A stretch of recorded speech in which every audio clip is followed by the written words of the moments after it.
Ladies and gentlemen, boys and girls, how you doing? How's your mama? How's your family? This is gonna be a crazy week. We are going to attempt. This is the first week.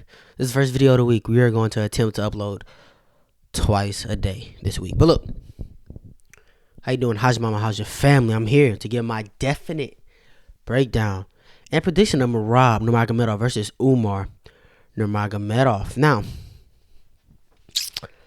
before I get into this, I want you to like, comment, and subscribe. Help out that algorithm. Share this to somebody. Don't be stingy. I know they enjoy it just like you will. But look, Merab may be cooked here, guys. Originally, I was leaning Merab, but I do think Umar has the perfect skills to beat Merab. I think he's just stylistically like a crazy hard matchup. And I think he's the only one who doesn't have to finish Merab to beat him. Like, he could beat him by decision. Merab has a hard time against these fast opponents with quick twitch, a lot of lateral movement, and I think O'Malley really laid the blueprint on how to beat Merab. I'm sorry, I'm fidgeting with my pockets, but I think he really laid the blueprint on how to beat Merab. I rewatched the fight, and I have changed my scorecard.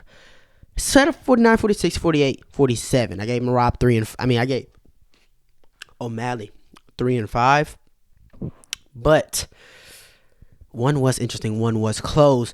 O'Malley did very, very well in the first round, and I'm going to touch on that first round in a little bit, but first of all, I got these glasses on because my eyes are swollen. It's allergies. But I do want to touch on that first round because the way O'Malley looked in that first round, he was giving Merab trouble. Couldn't really defend the takedown, but he was giving Merab trouble on the feet, and I think those are the same troubles Umar could give. Rewatching that fight, though, it feels like O'Malley was a bit too reactive, and his cardio just wasn't up to par.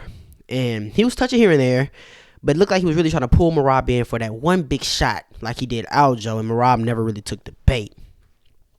Merab stayed all the way out or all the way in until O'Malley started to fatigue, and then Merab tried to build on him a little bit.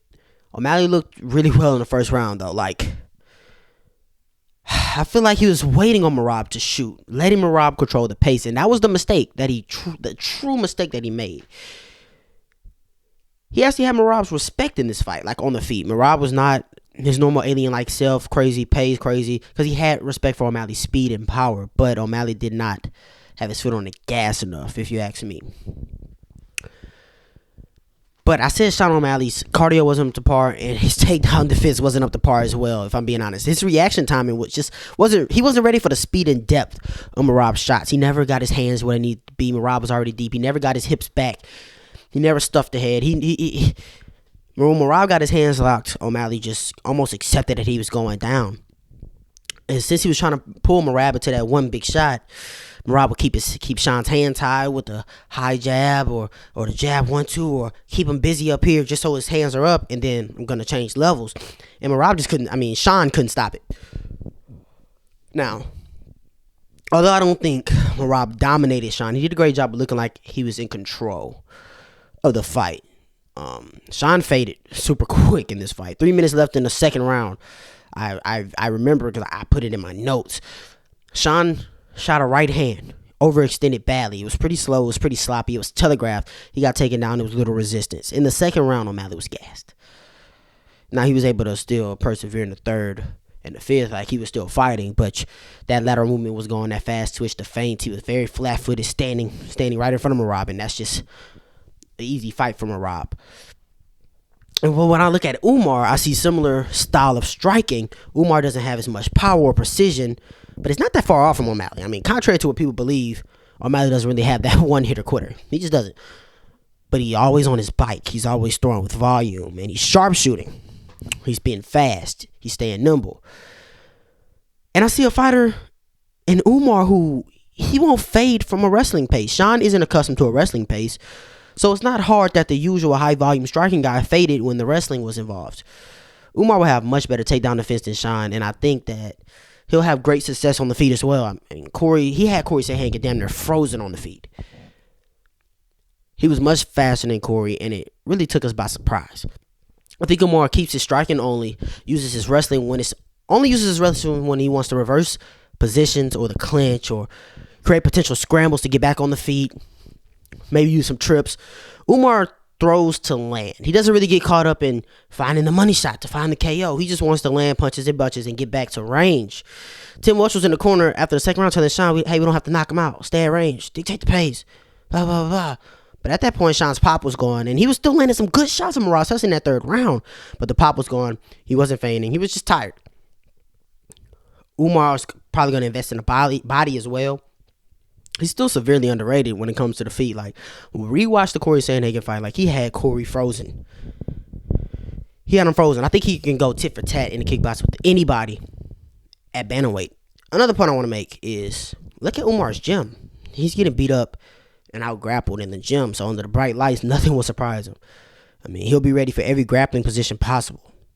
I have a hard time seeing Merab being able to just clinch Umar against the fence and just hold him there. And Umar just being idle.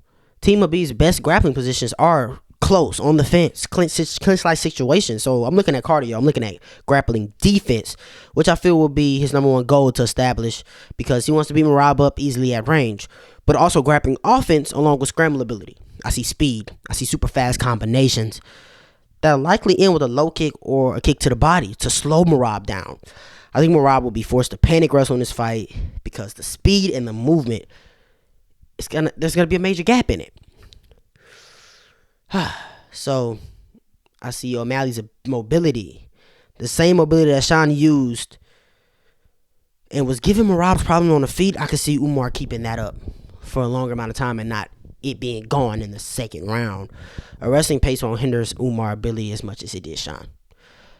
So, I mean, shit. Corey versus Merab, they was throwing with volume, landing fast. He was landing fast boxing combinations, out-striking Corey, out-voluming Corey, and was still putting on wrestling pace. So, I think Merab will beat Umar Nurmagomedov. I think Umar Nurmagomedov will beat Merab Dvalishvili. Decision. 49-46, maybe 148-47 in there. But I think Umar's just stylistically can match Merab everywhere and have higher volume and activity when they are at range to win this fight. So, and new. Like, comment, subscribe. Help with that algorithm. You ain't got to go home, but you got to get it out of here, man. Yeet.